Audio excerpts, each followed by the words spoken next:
Coba bayangin deh, dana triliunan rupiah mendadak beku, dan ribuan investor nggak bisa narik duit mereka sama sekali. Hari ini, kita bakal bedah tuntas anatomi salah satu skandal pasar saham terbesar yang lagi mengguncang Indonesia, dan kita cari tahu gimana ceritanya semua ini bisa terjadi. Oke, kita mulai dari skala masalahnya dulu ya. Angka yang Anda lihat ini, 14 triliun rupiah. Itu perkiraan nilai saham yang dibekukan cuma dari satu kasus ini aja. Angka yang nunjukin betapa gilanya dampak dari dugaan manipulasi ini. Tapi, di balik angka triliunan itu, ada cerita yang lebih personal. Lebih dari 10.000 investor, orang-orang biasa seperti kita, kabarnya terjebak di satu saham ini. Nasib investasi mereka sekarang gimana? Ya, menggantung, nggak ada kepastian sama sekali. Jadi, gimana sih sebuah skandal dengan skala sebesar ini bisa sampai terjadi?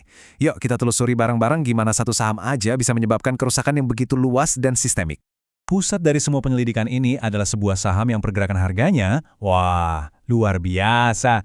Coba lihat grafik ini deh. Antara tahun 2020 sampai 2022, nilainya itu meroket gila-gilaan sampai 7.000%. Kenaikan setajam dan secepat ini, tanpa ada fundamental yang jelas, itu udah jadi red flag gede banget buat regulator. Dan bener aja, Otoritas Jasa Keuangan atau OJK akhirnya turun tangan. Mereka langsung meluncurkan penyelidikan resmi, bahkan sampai menggeledah kantor sebuah perusahaan sekuritas di Jakarta buat nyari bukti adanya permainan pasar yang dilarang. Nah, sekarang kita masuk ke bagian yang paling menarik. Gimana caranya dugaan kejahatan ini dilakuin? Sumber kami menyoroti ada 3 metode ilegal utama yang diduga jadi mesin di balik skandal ini. Mari kita bedah satu persatu. 3 praktik yang lagi diselidiki ini adalah manipulasi IPO, terus perdagangan orang dalam atau yang biasa kita kenal insider trading, dan yang terakhir perdagangan semu atau wash trading. Anggap aja ini kayak 3 dosa besar dalam dunia pasar modal. Pertama, manipulasi IPO. Ini tuh kayak seni menciptakan ilusi. Jadi pas sebuah saham baru mau rilis di bursa, para manipulator ini sengaja bikin permintaan palsu biar saham itu kelihatan panas dan banyak banget yang mau. Tujuannya ya buat mancing investor retail buat ikutan beli. Begitu harga naik, mereka langsung buang semua sahamnya dan investor retail ditinggalin dengan kerugian besar. Kedua, insider trading. Nah, ini praktik di mana orang dalam perusahaan, misalnya direktur atau manajer, pakai info rahasia yang belum diumumin ke publik buat keuntungan pribadi. Bayangin aja, seorang direktur tahu perusahaannya bakal rugi besar minggu depan. Dia diam-diam jual semua sahamnya hari ini. Jelas itu keuntungan yang sangat nggak adil kan? Dan yang ketiga itu wash trading. Ini taktik di mana manipulator pada dasarnya ya dagang sama diri mereka sendiri. Mereka terus-terusan beli dan jual saham yang sama biar volume transaksinya kelihatan tinggi banget. Tujuannya buat nipu pasar biar kelihatannya saham ini sangat aktif dan banyak peminatnya. Padahal semuanya itu palsu. Sumber kami ngasih analogi yang pas banget buat ngegambarin situasi ini. Katanya ini tuh udah kayak sepak bola gajah. Pertandingan yang skornya udah diatur, wasit, pemain, bahkan bandarnya ada di tim yang sama. Terus siapa yang jadi korban? Tentu aja para penonton, yang dalam kasus ini adalah kita semua, para investor publik. Lantas siapa aja nih para penonton yang dirugikan dalam permainan curang ini? Ternyata, dampaknya itu nggak cuma kena ke investor kecil, tapi juga pemain-pemain kelas kakap. Para korban dalam skandal ini datang dari 2 kelompok utama. Pertama, tentu saja para investor retail, investor perorangan seperti kebanyakan dari kita.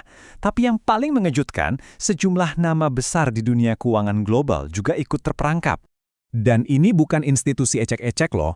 Menurut data, raksasa finansial sekelas JP Morgan diduga nyangkut dengan sekitar 624 juta lembar saham. Standard Chartered bahkan lebih parah lagi, dengan 1,7 miliar lembar saham.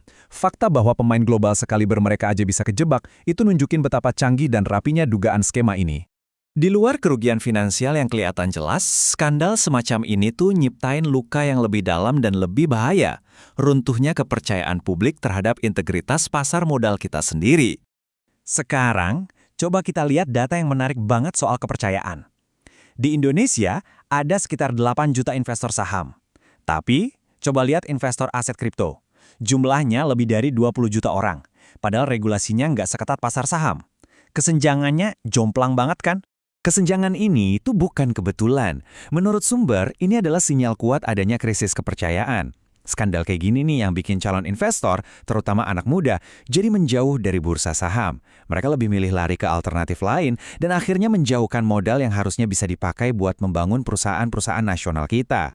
Dan sekarang kita sampai di babak akhir yang paling rumit. Tepat ketika regulator mulai bersih-bersih, malah muncul narasi tandingan yang mengejutkan dari pihak luar. Jadi, saat OJK mulai ambil langkah tegas buat membersihkan pasar dari praktek-praktek kotor ini, beberapa pihak eksternal justru ngasih label tindakan itu sebagai intervensi pemerintah yang berlebihan.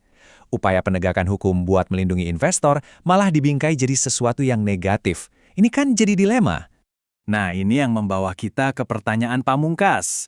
Waktu sebuah sistem terbukti merugikan publik dan emang perlu dibenahi, di mana kita harus menarik garis antara reformasi yang memang penting dengan intervensi yang dianggap nggak pantas. Dan yang lebih penting lagi, siapa yang berhak menentukannya?